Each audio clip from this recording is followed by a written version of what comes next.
싱가포르는 아주 엄격한 엄벌주의와 무관용 원칙을 추구를 하고 있는 거죠. 뭐 최근 들어서는 출산율도 상당히 낮아지고 주택 문제가 되게 심각해요. 주택 가격 자체가 이제 높아져 버렸으니까 네. 거기에 대한 부담이 오히려 구매자들에게 온전히 그냥 다 전가가 돼버리는 거죠. 그렇군요. 여러분 안녕하세요. 오늘 재미난 이야기 시작됩니다. 동남아 이야기입니다. 그래서 이 동남아를 전공하신 장준영 교수님 모셨습니다. 어서 오십시오. 네, 안녕하세요. 장준영입니다. 네.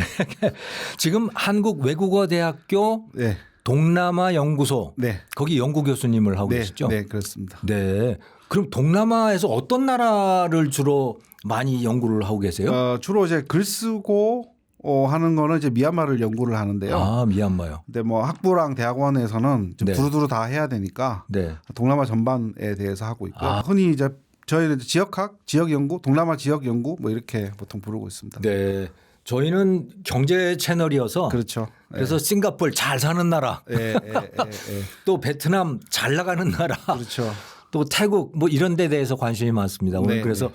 그런 질문을 드리려고 합니다. 네, 네. 네. 보통 우리가 그 동남아 하면 이제 뭐 여행 정도 가고 그리고 이제 우리나라에 최근에 이제 동남아 음식점 많이 생겼잖아요. 네네. 뭐 베트남 쌀국수 한 번씩 다 보셨을 거고. 아, 저 쌀국수 좋아합니다. 그죠. 고수 넣은 거 좋아합니다. 고수 넣은 거 좋아하시는군요. 그 정도밖에 잘 모르지만 네. 그 동남아 오늘 뭐 주로 싱가포르, 태국, 베트남 세 나라를 할 텐데 우리가 아는 내용 그 뒤에 숨겨진 내용들 중심으로 또 여러분들한테 말씀 한번 올려보겠습니다. 예. 싱가포르부터 시작할까요? 네, 좋습니다. 근데 놀랍게 소득이 높아요. 이 싱가포르란 나라가. 네, 그렇죠. 그 싱가포르는 그러니까 올해 2026년 기준으로 했을 때 1인당 GDP가 약 10만 달러 정도에 거의 육박합니다. 그러니까 우리나라의 한 우리나라 3배, 세 배? 네, 3배 정도가 되죠. 와. 근데 이제 그 양적인 측면만 봤을 때는 충분히 싱가포르라는 나라는 정말 선진 복지 국가라고 할 수 있습니다. 근데 이제 그 사실상 그 1965년도에 싱가포르가 이제 말레이시아로부터 독립을 했는데 네. 독립할 당시에는 세계에서 가장 가난한 국가 중에 하나. 거기 해적 소굴 아니었습니까? 그렇죠. 그 과거 우리 센토사 섬 여행 많이 가시잖아요. 네네. 센토사 섬이 과거의 그 해적의 거의 근거지였었죠. 네. 지금도 해적은 활동을 하고 있습니다. 아, 아직도 해적이 있습니까? 아직도 해적은 있어요. 그런데 그렇군요. 이렇게 소규모 우리가 알고 있는 아프리카의 해적들과 네. 달리 동남아의 해적은 말 그대로 좀도둑 수준의 소규모. 그래도 아직도 해적이 있군요. 아직도 해적은 활동하고 있는데, 그러니까 싱가포르 그러니까 연안 앞바다 쪽에는 해적들이 네. 많이 없지만 거기서 조금 말라카 해협에서 조금 아래쪽으로 내려가게 되면 인도네시아 영토 이쪽으로 가면 여전히 해적 활동들이 많이 일어나고 있습니다. 해적이라는 게 지나가는 배들 세워가지고 돈 뜯어내고 그러는 겁니까? 그렇죠. 그러니까 우리가 그 TV에서 보는 아프리카의 해적들은 네. 엄청나게 큰 선박 이런 걸 예. 통째로 이제 납치하는 거죠. 납포하는 예. 거잖아요. 동남아 해적은 그렇지 않고 네. 아주 작은 우리가 통통배라고 하는 그런 네. 배 타고 다니면서 관광객들 상대로 위협을 해서 네. 금품을 갈취하거나 뭐 이런 일들이 있는데, 이제 문제는 뭐냐면 그 생명에 위협을 가하는 일들이 있긴 있어요. 그러니까 바다니까 조그마한 배들이고 하니까. 네. 그래서 동남아 인도네시아나 말레이시아 이쪽으로 여행을 가셨는데 바다 여행을 이렇게 갈 때는 네. 배를 타고 바다 여행 갈 때는 좀 각별히 좀 더 조심해야 될 필요는 있어요. 그렇다고 해서 뭐 가면 오늘 해적한테 잡히겠다 이렇게 생각하실 필요는 없고요. 가이드가 전문 가이드들이 많이 있으니까. 네. 아직도 있다는 게 놀랍네요. 그렇습니다. 그런데 그런 데가 어떻게 이렇게 부자 나라가 됐어요? 그렇죠. 싱가포르라는 나라는 사실상 그 독립할 당시만 하더라도 말씀드렸듯이 정말 그 가난한 어촌 마을이었고요.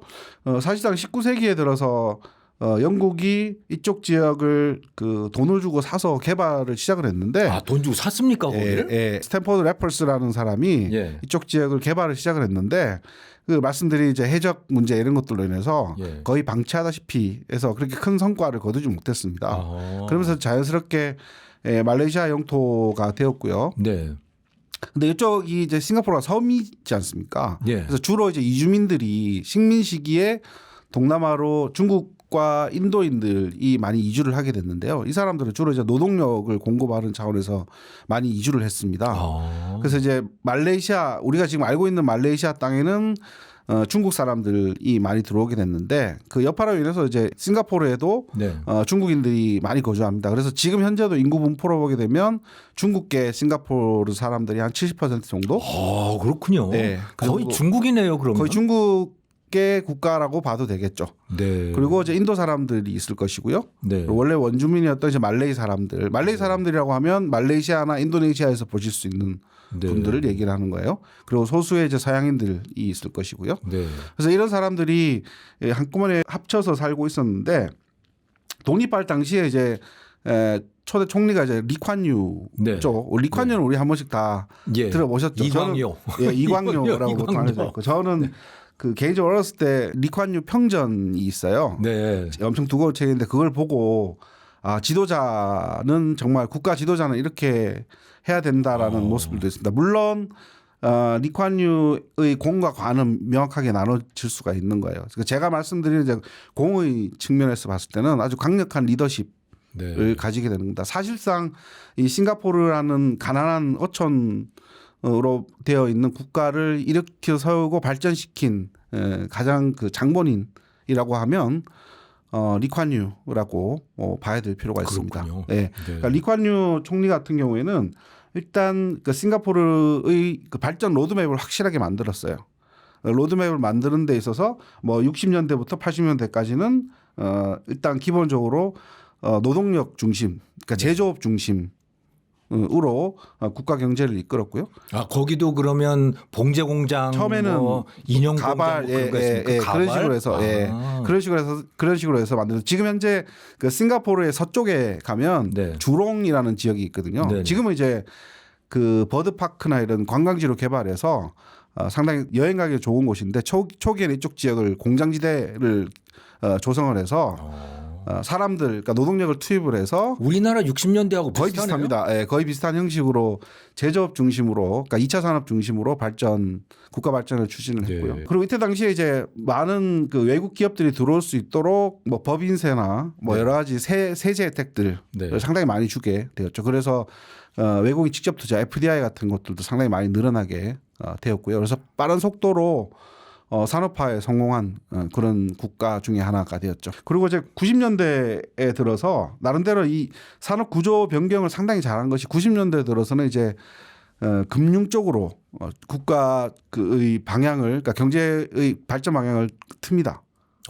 금융 그다음에 그러니까 금융이나 서비스 이쪽 중심으로 많이 가게 되면서 그건 우리나라하고 상당히 다르네요. 네, 다르죠. 예. 우리나라는 그 다음에 이제 중화공업으로 네. 옮겨가긴 했는데 여기는 이제 그 영토 자체가 그렇게 크지가 않고 네. 싱가포르의 크기가 서울보다 약간 뭐 크거나 작거나 하는 그런 수준밖에 그렇군요. 되지 않거든요. 인구는 어떻게 돼요? 독립할 당시에 인구가 400만 명이 채 되지가 않았습니다. 네. 그러니까 서울의 절반 정도밖에 되지 지금은 않아요. 어떻게 됩니까? 지금은 600만에서 700만 정도가 되는데 이것도 정확하지 않는 것이 싱가포르는 단기 체류자들이 상당히 많이 있거든요. 그러니까 외국에서 일하러 오는 사람들부터 시작해서 그래서 정확하게 정착을 해서 살고 이런 것도 명확하게 파악하기도 힘들고요. 그리고 싱가포르는 상당히 재밌는 게 젊은 엘리트 국가를 추진하고 있거든요. 네. 그래서 해외에서 유학 온 친구들이 있잖아요. 네네. 그런 친구들한테 계속 귀화를 권하기도 해요.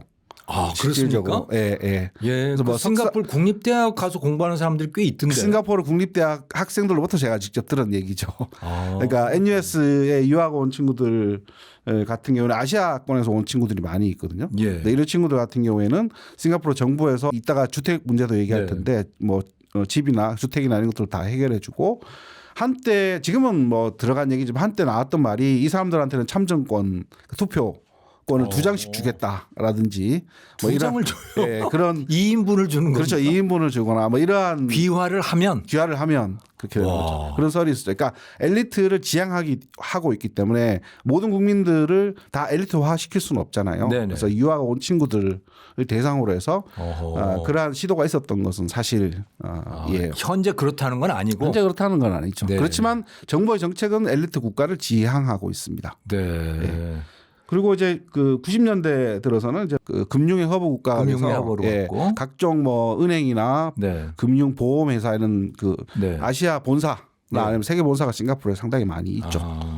그리고 이제 2010년대 이후에 들어서는 역시 마찬가지로 여기 4차 산업혁명에서 디지털이나 플랫폼 산업 이쪽으로 완전히 변화하는 그런 체제로 가고 있습니다. 그렇게 해서 아까 말씀드렸듯이 2026년에 1인당 GDP가 약 10만 달러에 육박하고 있는데 지난 60년 그러니까 독립한 다음에 현재까지 GDP 성장률만 보면 약 200배 정도의 성장을 기록했습니다. 우리나라도 그 노무현 대통령 때도 그렇고 이 아시아 금융 허브를 하겠다 무슨 허브를 하겠다는 이야기들이 종종 있었는데 많이 있었죠. 우리는 왜 잘 안 됩니까? 제가 우리나라 전문가는 아니어서 제가 정확히 괜히 여쭤봤나요? 네, 알지는 못하는데 우리나라 경제 관련되시는 분들이 많은 좋은 답을 주지 않으실까 하는 생각이 그 차이가 뭐예요? 싱가포르하고 한국. 일단 제가 봤을 때 저는 이제 동남아 중심으로 보고 있으니까 싱가포르 같은 경우는 근본적으로 작은 나라이다 보니까 중앙의 통제력이 지방까지 미치는데 시간이 오래 걸리지 않고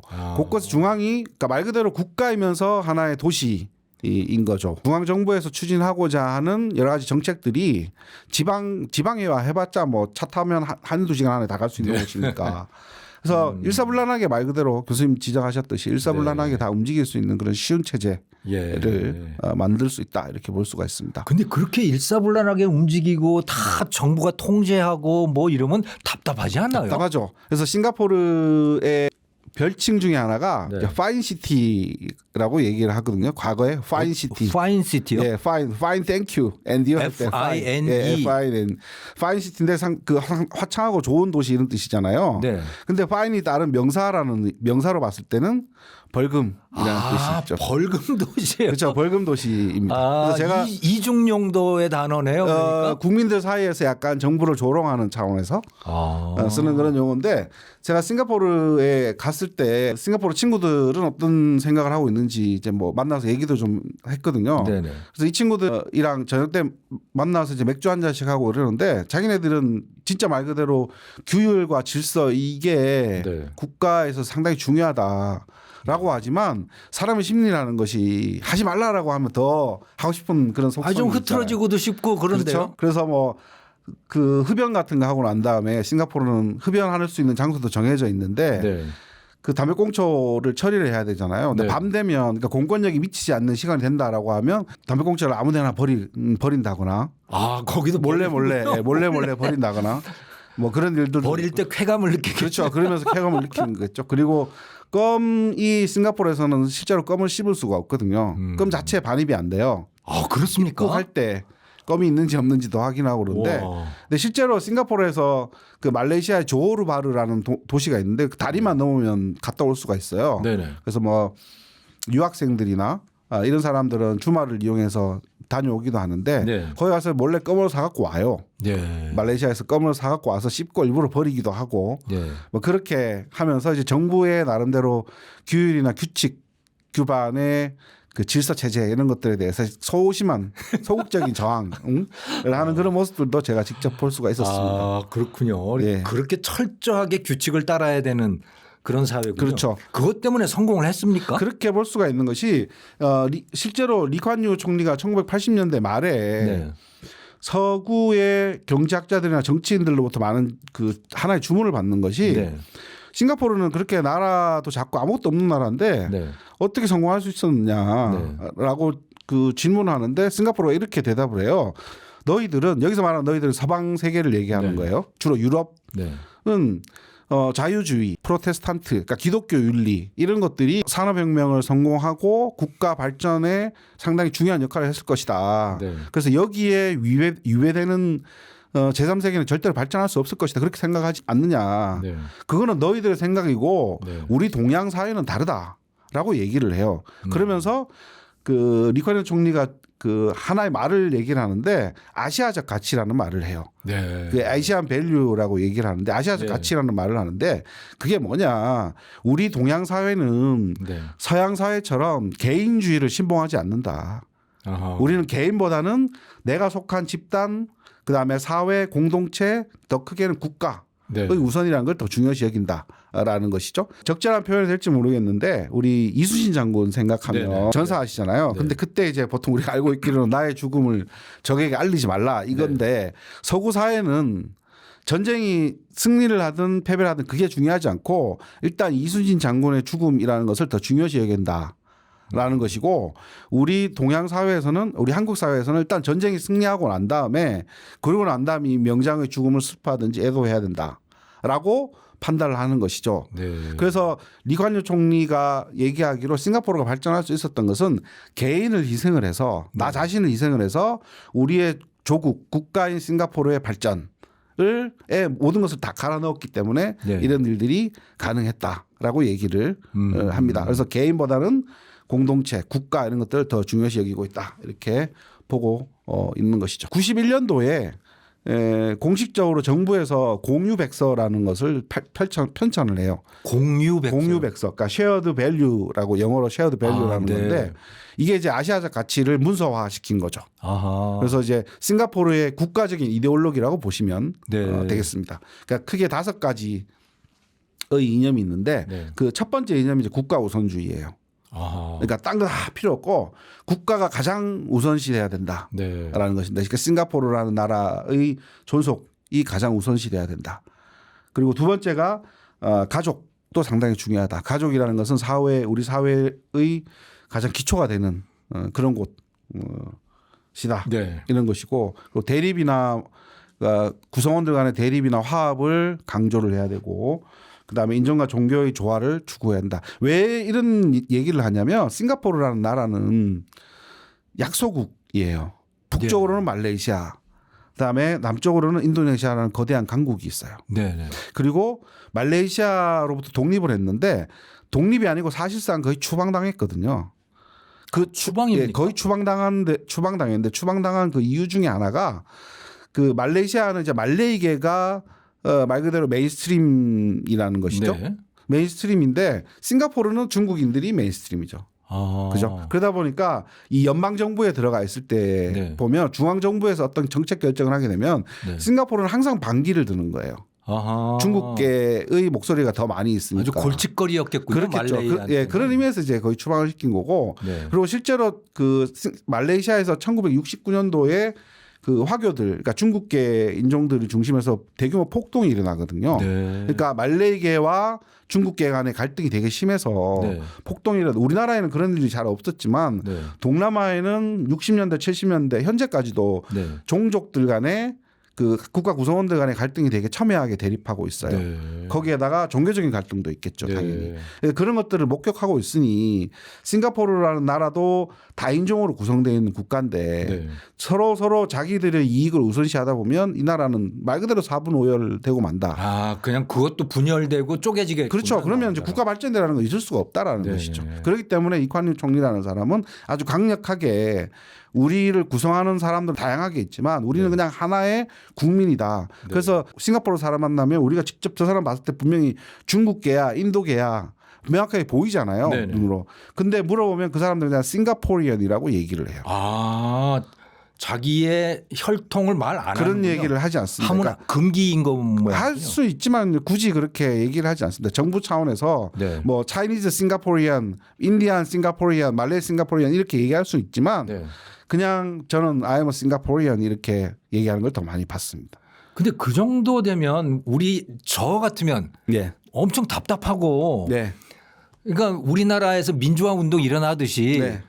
그런 정도가 되면 민주화 운동이 일어날 법도 한데 거기는 안 그래요? 그게 상당히 딜레마라는 것이죠. 아까 말씀드렸듯이 국가 발전을 쉽게 성공적으로 할 수 있었던 이유 중에 하나가 이 정부의 정책이 빠른 시일 내에 사회 말단까지 네. 전달될 수 있듯이 네. 마찬가지로 국가 공권력도 사회 말단까지 아주 빠른 속도로 네. 전달이 될 수가 있는 것이죠. 예. 그래서 싱가포르라는 나라는 독립 이래 현재까지 하나의 당이 그러니까 몇 개의 정당들이 있지만 여당이 바뀐 적이 한 번도 없어요. 거의 일당 독재네요. 네. 그리고 새로운 정당이 등장을 하지만 소멸되는 과정도 되게 크고 PAP라고 해서 인민행동당이 이제 일당인데 선거는 합니까? 선거는 해요. 선거는 하는데 그러니까 싱가포르는 선거 제도가 상당히 독특합니다. 그러니까 선거를 하는데 그 선거를 하게 되면 대부분 PAP 그러니까 인민행동당이 모든 의석을 다 차지하니까 그러면 외국에서 봤을 때 뭐야 이거 완전 독재 체제잖아 이렇게 얘기할 수 있잖아요. 그래서 그걸 어느 정도 방지하기 위해서 어느 정도의 득표율을 가져간 야당이 있겠죠. 그 야당에게 몇 개의 의석을 배분을 해요. 그냥 어떻게 배분을 합니까? 그러니까 전국구처럼 비례대표처럼 아니요. 그러니까 의석수를 뭐 10% 12%뭐 이런 식으로 해서 실링을 맞춰놓는 거죠. 맞춰놔서 거기에 그러니까 당선은 되지 않았지만 그 정도 이상의 득표를 가져간 정당이 있으면 그 정당에게 국회의원 자리를 주고 또 대통령이 네. 주는 국회의원 자리도 있어요. 근데 국회의원이 그 지위가 똑같지가 않아요. 대통령도 있습니까? 싱가포르는 국가 원수는 상징적 국가 원수는 대통령이에요. 아, 대통령이 있군요. 네, 그래서 근데 힘을 쓰는 사람은 수상이죠. 총리죠. 예, 수상이죠. 네. 그러니까 실질적으로 총리가 국가를 다 운영하고 있지만, 총리. 네. 국가 수반은 대통령이고 여기서 재밌는 게 또 인종 간의 화합을 이루는 것이 네. 대통령은 중국계가 거의 되지 않습니다. 인도계나 말레이계. 로 해서 그렇게 되어 있고요. 사회적 합의로 그렇게 되어 있는 건가요? 뭐 문서화되어 있지 않은 걸로 알고 있는데 네. 거의 합의로 그렇게 되어 있습니다. 그렇군요. 네, 그래서 그 PAP라는 정당이 모든 권력을 다 장악하고 있고 최근 들어서는 뭐 노동당이라는 정당이 등장을 해서 의석수의 한 10% 정도를 가져가는데 네. 여전히 좀 미미하죠. 그래서 싱가포르라는 나라는 거의 이 뭐 정권 교체나 뭐 네. 민주화 이런 것들이 일어날 가능성은 거의 쉽지가 않다라는 것이 오히려 국가 주도의 개발 독재를 어느 정도 정당화하는 차원에서 PAP라는 일당 체제를 계속 유지하고 있는 것이죠. 근데 우리나라 같으면 벌써 빈부격차 이야기 뭐 맞습니다. 뭐 재벌 뭐 하고 그냥 야단 났을 것 같은데 맞습니다. 거기는 어때요? 싱가포르도 보면 우리나라도 많이 겪고 있는 문제가 네. 그러니까 양적 성장이냐 질적 성장이냐의 문제잖아요. 네네. 그러니까 우리도 보면 양적으로 엄청나게 성장을 했지만 네.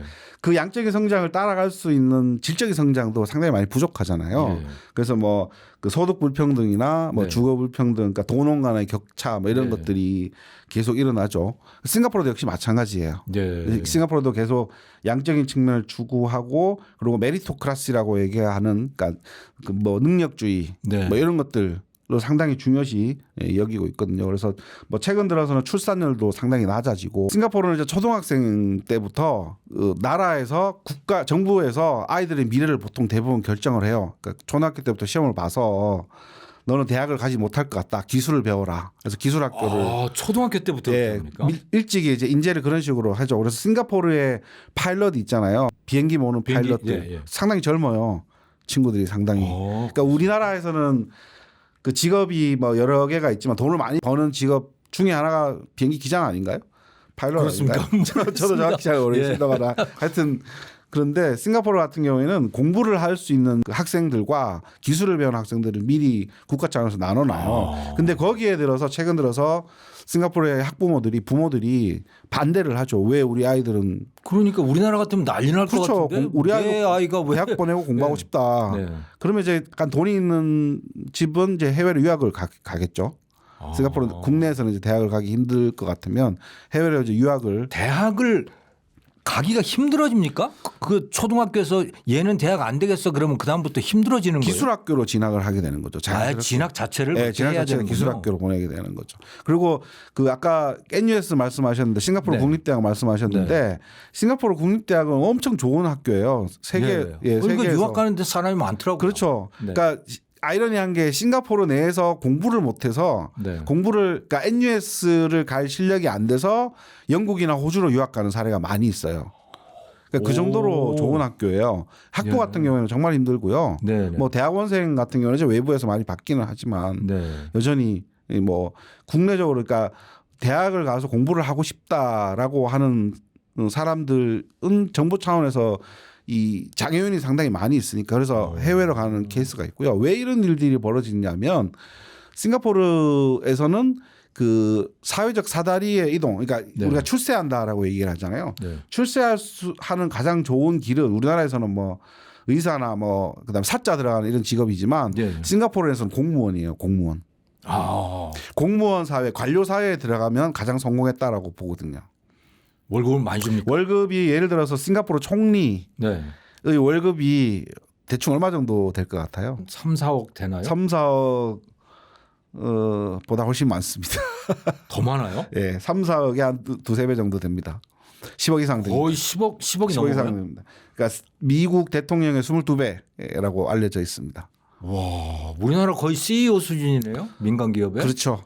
대신에 싱가포르는 아주 엄격한 그 엄벌주의와 무관용 원칙을 추구를 하고 있는 거죠. 그러니까 리콴유 총리가 공무원에 대해서도 그렇단 말이죠. 그렇죠. 리콴유 총리가 이걸 다 디자인했는데 리콴유 총리가 보니 주변 동남아 국가들이 발전하지 못하고 계속 하는 이유 중에 하나가 부정부패다. 그리고 부정부패 원상이 누구냐? 이 관료 사회였다라는 것이죠. 그래서 왜 관료 사회 공부를 많이 해서 똑똑해서 관료 사회 일원이 됐는데 이 월급이 적으니까 자기의 자리를 이용해서 자꾸 부정부패 한다라는 것이죠. 자리를 팔아 넘기거나 뒷돈을 받거나 이런 일들이 벌어지게 되는 거죠. 그래서 리콴유 총리는 일단 관료 사회에 들어오게 되면 월급은 엄청 많이 주겠다. 대신에 부정부패하지 말라. 하면 어떻게 돼요? 부정부패하게 되면 엄청난 처벌을 받게 되는 거죠. 싱가포르는 형법 제도가 강력하게 되어 있기 때문에 그것을 약간이라도 어기게 되면 엄청나게 처벌을 받는. 뭐 파면되고 이런 거는 뭐 일도 아니죠. 제가 싱가포르에 갔을 때 우리나라로 뭐 우편 같은 걸 보낼 게 있었거든요. 그 제가 뭐 그 책 같은 거 복사를 좀 해서 미리 저희 집으로 보내려고 우체국을 갔었는데. 사람이 아무도 없었어요. 그래서 아무도 없어서 그냥 카운터에 가서 이걸 붙이려고 한다라고 하니까 우체국 직원이 이쪽에 가면 이렇게 줄이 이렇게 쳐져 있으니까 그쪽으로 다시 들어오라라고 얘기를 하더라고요. 나갔다 다시 들어오라. 네, 그래서 무슨 말이냐 하니까 요게 우리에게 오는 길은 이렇게 정해져 있으니까 그 길을 따라야 되는 것이 우리 싱가포르의 원칙이다라고 얘기를 하더라고요. 그래서 제가 야 싱가포르라는 나라는 정말 대단한 국가구나라는 생각이 저는 개인적으로 들었어요. 와, 그래도 근데 저는 뭐 살라고 그러면 못 살 것 같아요. 저는 그 스위스에 가서 조금 있었는데 스위스도 그렇게 답답하더라고요. 지키라는 게 많아가지고. 그렇죠. 싱가포르는 더한 모양이네요. 너하죠. 뭐 우리 지하철 타면 우리나라도 요즘에 개도가 많이 돼서 지하철에서 뭐 음식물 먹거나 하는 경우 잘 없잖아요. 근데 싱가포르에는 뭐 음식물 못 먹는 건 당연하고 두리안이라고 과일 있죠. 그 냄새가 암모니아 냄새가 나는 두리안 가지고 지하철 타도 벌금을 내요. 그리고 심지어는 와이파이 있죠. 와이파이 우리는 공용 와이파이 많이 있지만 싱가포르에서는 다른 사람이 쓰는 와이파이 훔쳐서 쓰잖아요. 그럼 벌금을 내야지 돼요. 그건 일종의 도둑질이라고 생각을 하는 거죠. 그것까지도. 그럼요. 근데 때리기도 한다면서요? 태형이라고 주로 이제 무슬림 국가에만 있는 건데요. 그 싱가포르의 그 경범죄를 비롯해서 여러 가지 형법들을 위반했을 때 싱가포르는 이제 감옥에 이렇게 넣기도 하지만 직결 심판을 많이 해요. 조그마한 법원들이 엄청 많아요. 가다 보면 우리 스튜디오 같은 되게 작은 법원처럼 보이지도 않는데 그냥 법원이에요. 직결 심판을 하는 거죠. 어떤 겁니까? 주로 이제 벌금을 내거나 뭐 이런 거죠. 예를 들어서 뭐 쓰레기 같은 거 버리지 말라고 한 장소에 버리거나 걸리면 이제 벌금을 내는 거죠. 그래서 거기에 이제 이의를 제기하면 이제 법원으로 가서 재판을 받고 뭐 이렇게 되는데 태형 같은 경우에는 상당히 무거운 형벌 중에 하나예요. 세워놓고 때립니다. 사람을 세워놓고 이렇게 그 허리춤을 해서 앞으로 숙여요. 그러니까 사람을 약간 이렇게 U자 정도로 만들어 놓고 과거에 이제 운동선수나 몸 좋은 사람들 있잖아요. 이런 사람들이 와서 달려와서 이 엄청나게 긴 그 해초리 근데 그걸로 이제 볼기짝을 맞는 건데. 엉덩이를 때려요? 엉덩이를 때려요. 근데 이게 세게 때리면 장이 파열되거든요. 그래서 가죽 벨트를 차고 장이 파열되지 않도록 이렇게 해서 때리는데 저는 직접 보지는 못했죠. 근데 그 태형을 두세 세대 정도 이렇게 맞게 되면 수치심이나 아니면 실제로 그 타격감이 워낙 크기 때문에 사망하는 사례도 적지 않게 있습니다. 근데 실제로 93년도인가 제가 정확히 93년도 98년도 좀 오래된 일인데 호주계 청년, 미국계 청년 두 명의 친구들이 있었는데 이 친구들이 뭐 자동차 낙서를 하거나 이렇게 해서 태형 집행이 됐어요. 그래서 집행하기 전에 호주 총리, 미국 대통령 이런 사람들이 직접 전화를 해서 태형만큼 하지 말게 하라. 그렇게 해달라라고 했는데 직접 집행을 했어요. 그래서 그렇게 얘기하면서 리콴유가 무관용 원칙. 만약에 이런 예외를 두게 되면 싱가포르라는 나라는 존재하지 않게 된다. 라는 것이죠. 그 강대국의 총리들이 그렇게 전화를 해서 얼마나 하는데도 압력을 행사했겠어요. 그런데도 그냥 때리는군요. 주택 이야기 좀 해주세요. 싱가포르는 뭐 공공주택이 그렇게 많다. 맞습니다. 그래서 정말 살기 좋다고 그러던데 사실이 그렇습니까? 우리 뭐 특히 서울 같은 경우도 주택 문제가 상당히 심각하잖아요. 그래서 우리나라 국회의원 분들도 싱가포르의 주택 정책에 대해서 많이 연구를 하시는 걸로 알고 네. 있어요. 그래서 싱가포르는 일찍 이제 독립할 때부터 정부 차원에서 집을 나눠준다. 네. 집을 그러니까 공공주택 개념인 것이죠. 네. 그렇게 해서 하우징 앤 디벨롭먼트 보드라고 해서 HDB라고 보통 HDB. 얘기를 합니다. 네. HDB라는데 전체 국민의 약 80% 그러니까 열의 8명은 여기 HDB에 살고 있습니다. 그렇군요. 저도 직접 가봤는데요. 근데 평수가 되게 크거나 그러진 않아요. 돈 있는 사람들은 물론 자기가 그 사비로 해서 큰 집을 살 수 있겠지만 20%는 그러면 자기 돈으로 집을 사서 사는 사람들인가요? 그렇지는 않죠. 그럼 80%는 80%는 HDB에 살고 네. 나머지 20% 가운데 일부는 되게 부잣집에 살 수도 있겠지만 네. 대다수는 원룸이나 임대해서 사는 원룸이나 되게 그거보다 작은 더 집, 작은 예, 데 더 작은 사는군요. 집에 살 수 있는 거죠. 그러니까 주택 문제가 되게 심각해요. 그러니까 우리나라 뭐 고시원 이런 거보다도 그런 비슷한 수준의 작은 집에서 사는 분들도 많이 그렇군요. 있습니다. 그래서 이제 집이 부족해서 그런가요? 집이 최근 들어서 이제 공사를 많이 하고 있는데 코로나 시국 이후에 예. 공사가 상당히 많이 지연됐어요. 아하. 그래서 그 수요는 계속 있는데 네. 공급이 제대로 되지 않으니까 당연히 집값이 올라갈 수밖에 없겠죠. 예. 그래서 최근 들어서는 이게 뭐 한 채 이제 그 집을 정부 차원에서 이제 세를 주는 거죠. 네. 그래서 주는데 그게 다시 그러니까 그 HDB를 다시 그러니까 판매하기도 합니다. 갖고 있는 사람들끼리 그러니까 주거권을 다시 판매를 하게 되는 것이죠. 제가 살고 있는 집에서 다른 집으로 이사를 갈 때, 네네. 그럴 때 내가 갖고 있는 이 집, 요 집이 싱가포르는 기본적으로 임대를 하나 받게 되면 99년 정도를 받습니다. 거의 100년이라고 네. 보시면 되겠죠. 그래서 뭐 100년 동안 사시는 분들도 있겠지만 그렇지 않은 분들이 대다수일 거니까. 리스라고 하는 거겠군요. 리스죠. 리스. 네. 예. 그래서 영어로도 리스 홀드라고 보통 얘기를 합니다. 그게 99년 안에 이제 다른 집으로 또 이사 가고 조금 더 큰 평수로 이사 가고 뭐 이렇게 될 그럼 수가 앞 있으니까. 사람이 예를 들어 10년을 살았다 그러면 예. 89년이 남는 건가요? 89년도 남은 거죠. 그걸 사는 거죠. 돈을 주고. 예, 돈을 주고 사는데 그게 이제 거의 암시장처럼 형성이 돼서 가격이 계속 올라가게 되는 거죠. 그렇군요. 그러면 과거에 좀 저렴하게 집을 분양받던 사람들은 좀 싸게 계속 사는 것이고 네.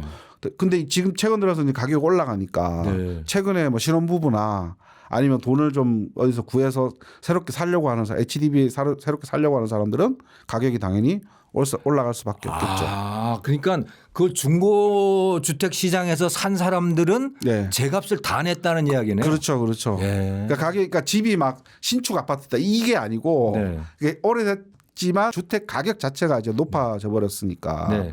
거기에 대한 부담이 오히려 구매자들에게 온전히 그냥 다 전가가 돼 버리는 것이죠. 좀 풀이해서 설명을 하면 제가 정리를 한다면 네. 처음에 예를 들어 우리나라식으로 하면 주택공사 LH공사 그렇죠. 같은 데서 LH, SH. 처음에 분양을 받은 사람은 싸게 받았다. 네.